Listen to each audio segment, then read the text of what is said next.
Cuando pequeña, me aterraba muchísimo acompañar a mi madre a las misas del domingo. Ella pensaba que eran excusas para no asistir con ella, pero estoy bastante segura que era yo la de fe, y no ella. Yo llamaba a esa iglesia la iglesia oscura. Su arquitectura original parecía no haber sido diseñada para una iglesia. Sus paredes de color grafito, sus picos tan altos como desafiantes, sus ventanas enrejadas y sus decoraciones crudas eran sus principales características. Aún así, el lugar no era lo que realmente me asustaba, sino que su párroco. El padre Miguel había llegado al pueblo para reemplazar al antiguo padre, quien había fallecido por causas naturales. A diferencia del padre anterior, el padre Miguel exhalaba un aura oscura, como si realmente no fuera un hombre de fe. Lo que realmente me horrorizaba era cuando predicaba los domingos. Cuando iniciaba su sermón, el ambiente se volvía, sin vida. Toda la gente presente entraba en un tipo de trance que los privaba de sentido común. A algunos les corría la saliva por la comisura de los labios, y a otros se les tornaban los ojos completamente blancos.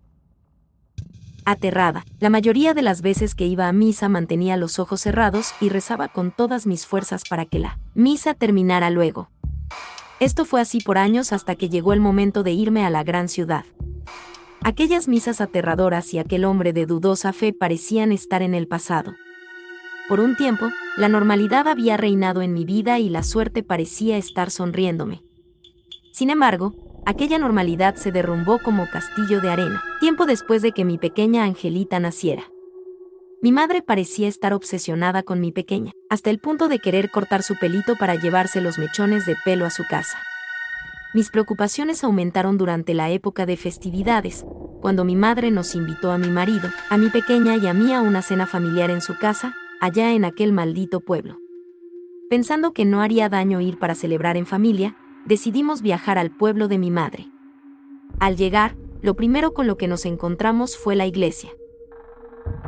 Las memorias que pensaba olvidadas brotaron desde una cápsula de mentiras que yo misma me había creado.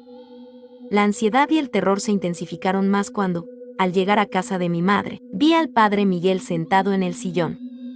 Nada había cambiado con los años, de hecho, parecía estar más loco al momento de ver a mi niña, quien estaba en mis brazos. Sin saber qué hacer, me excusé y llevé a mi hija en lo que alguna vez fue mi habitación. Esa noche de Navidad, tuvimos una cena familiar junto al padre Miguel. Mi instinto me advertía que no consumiera la comida que me habían servido, y luego de dar una lamentable excusa de no sentirme muy bien por el viaje, me limité a ver cómo los demás comensales comían. Mi marido, particularmente, parecía más entusiasmado que nunca en la comida que le habían servido. Después de cenar, el padre nos invitó a la ceremonia que iba a iniciar en un rato más, antes de medianoche. Conociendo a mi madre, sabía que no podía rechazar la invitación. Sin embargo, no tenía ninguna intención de asistir. Cuando llegó la hora, me encerré junto a mi pequeña en mi habitación. Cuando mi marido y mi madre se dieron cuenta, comenzaron a insistir y tocar la puerta de manera violenta e insistente. Fiel a mi instinto, me aferré a mi hija como si ese fuese el último día juntas. Luego de un momento dejé de escuchar golpes en la puerta, y por un instante pensé que nos habían dejado en paz. Me di cuenta lo equivocada que estaba cuando comencé a sentir golpes y gritos provenientes de la ventana. Horrorizada, saqué fuerzas de quizás donde y moví el armario de madera hasta la ventana, en un intento de barricada. Por uno de los espacios que habían quedado sin protección, pude divisar el rostro de mi marido. Solamente que no era mi marido. Sus ojos estaban abiertos de par en par, inyectados de sangre, sus pupilas mirando hacia distintas direcciones. Su piel era tan pálida que llegué a dudar si realmente estaba vivo. Sus palabras eran tan hirientes que todo el amor que sentía por ese hombre se esfumó en un solo instante. Ya cuando por fin era medianoche, los gritos y golpes habían cesado.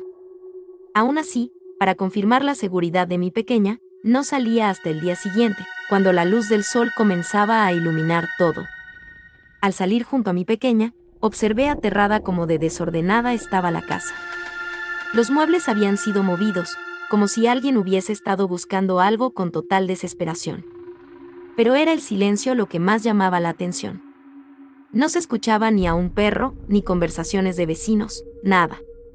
Coloqué a mi pequeña en su coche, y luego de dudar un poco, caminé en dirección a la iglesia. El silencio anormal parecía intensificarse cada vez me acercaba al lugar. Frente mío, las grandes puertas de madera de la iglesia yacían cerradas y desde mi posición no podía observar el interior del lugar por las ventanas abarrotadas. Le marqué a mi marido para confirmar si se hallaba dentro de la iglesia, y desde el otro lado de las puertas pude escuchar su tono de llamada. Decidida a enfrentar a mi familia por lo que nos hicieron pasar anoche, abrí las puertas de par en par. Sin embargo, toda valentía pareció evaporarse. Absolutamente todo el pueblo estaba sentado en aquel lugar. Parecían estar en aquellos trances como cuando asistíamos a las misas de los domingos, solo que en esta ocasión las miradas eran perpetuas hacia adelante, inmunes siquiera a la sequedad de los ojos. En el altar, el padre Miguel parecía estar en ese mismo trance, con sus brazos extendidos hacia el piso. En el piso de madera, un pentagrama invertido había sido pintado con lo que yo esperaba fuera pintura roja. Al centro del pentagrama, pude reconocer pelo de mi preciosa bebé.